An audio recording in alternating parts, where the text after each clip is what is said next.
Olá! Agora nós vamos falar sobre suspensão do contrato de trabalho.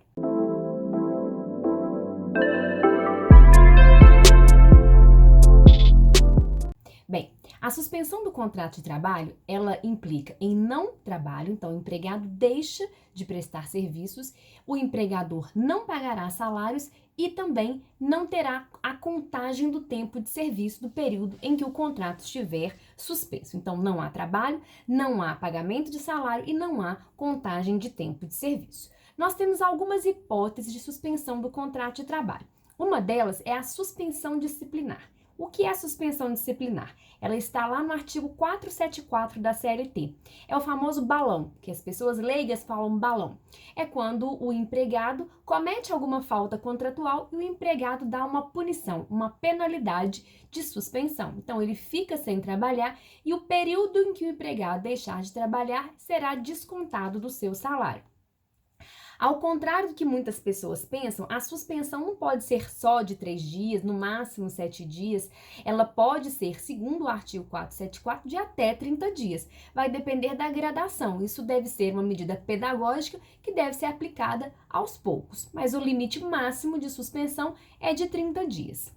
Outra hipótese de suspensão é a falta injustificada. Quando o empregado falta sem justificativa, ele não terá o pagamento de salários e aquele período é cortado da contagem do seu tempo de trabalho, do seu contrato de trabalho. Então, se ele falta por um período grande, pode impactar nas férias, pode impactar no cálculo do seu 13º.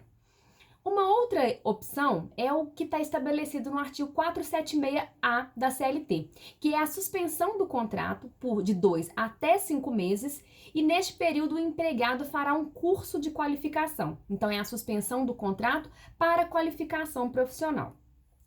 Depois da medida provisória 936, ouviu-se falar muito de suspensão do contrato. Essa suspensão, baseada no artigo 476-A da CLT, continua em vigor independente da medida provisória.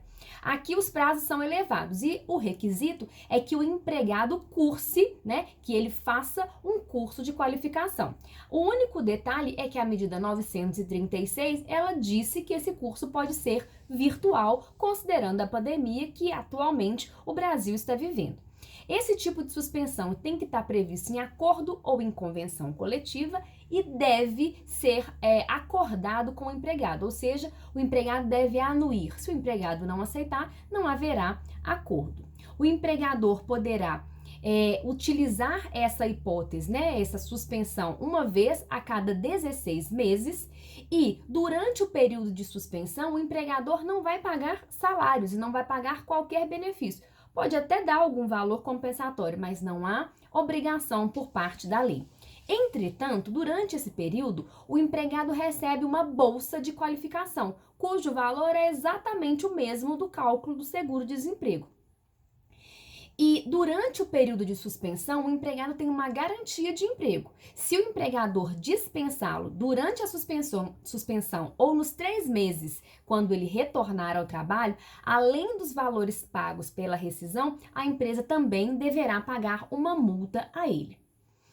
Mais uma hipótese de suspensão do contrato é a aposentadoria por invalidez, que está lá no artigo 475 da CLT, que diz que até 5 anos o empregado pode retornar ao trabalho. Então, ao contrário do que algumas pessoas pensam, a aposentadoria por invalidez, ela não é definitiva. Tanto não é que o INSS periodicamente chama esses trabalhadores, essas pessoas que estão afastadas, para fazer novas perícias. E aí, caso se verifique que a causa do afastamento que ela cessou, que a doença cessou, esse empregado retornará ao seu contrato de trabalho. Veja bem, o empregado tem direito ao retorno ao trabalho, mas o empregador, naquele momento, vai fazer a opção se continua com o contrato ou se fará a rescisão naquele momento.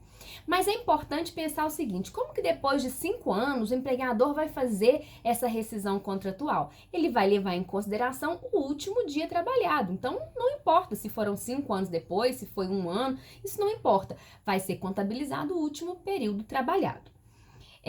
Neste período ainda em que há aposentadoria por invalidez, a empresa deverá manter o plano de saúde, é um direito que o empregado tem. E após os 5 anos, existe uma súmula que fala que mesmo passados 5 anos, se o INSS suspende o pagamento da aposentadoria por invalidez, que mesmo assim o empregado tem direito ao retorno do trabalho.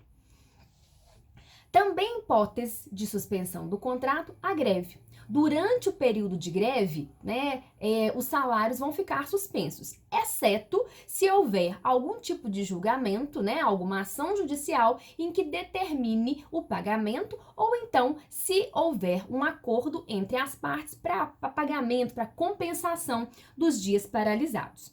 Durante o período de greve, o empregador está impedido de fazer a rescisão do contrato, está impedido, inclusive, de contratar trabalhadores para substituir os grevistas, exceto no caso de se tratar de atividade essencial.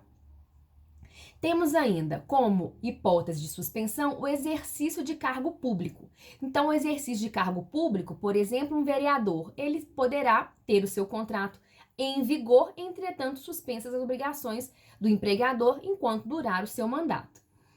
Quando também o dirigente sindical precisa se afastar, para realizar alguma tarefa, não apenas representar, como na hipótese de interrupção, haverá suspensão do seu contrato.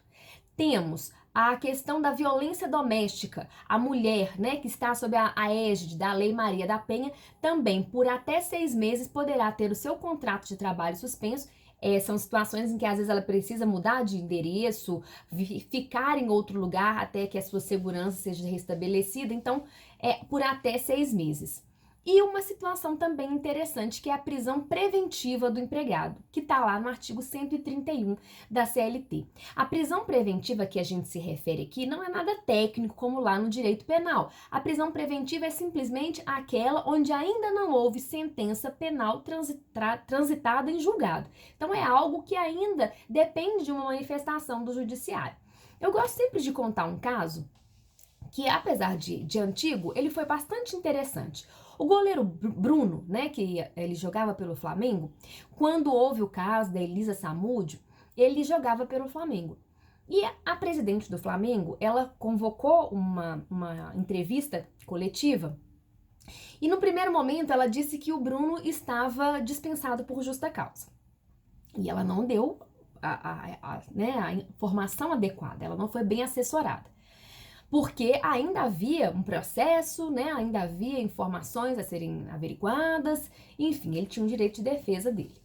Pois bem, pouco tempo depois, e vocês podem conferir isso na mídia, pouco tempo depois ela convocou uma nova entrevista coletiva e disse que o Flamengo tinha revisto e que, portanto, estava apenas suspendendo o contrato de trabalho dele. Na verdade, não havia opção, não era possível dispensá-lo por justa causa naquele momento. Não é hipótese de justa causa, mas sim de suspensão do contrato de trabalho.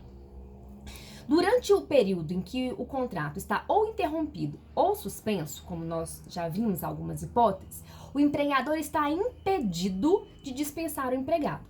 Porque nessas hipóteses é como se o contrato de trabalho tivesse congelado. Pensa num bloco de gelo e o contrato de trabalho lá dentro. Não tem como eu tocá-lo, não tem como eu gerar efeito sobre ele. Então, nas férias, o empregado não pode ser mandado embora, durante a prisão preventiva do empregado, enfim, qualquer das hipóteses de interrupção ou de suspensão do contrato, a rescisão do contrato está impedida por parte do empregador.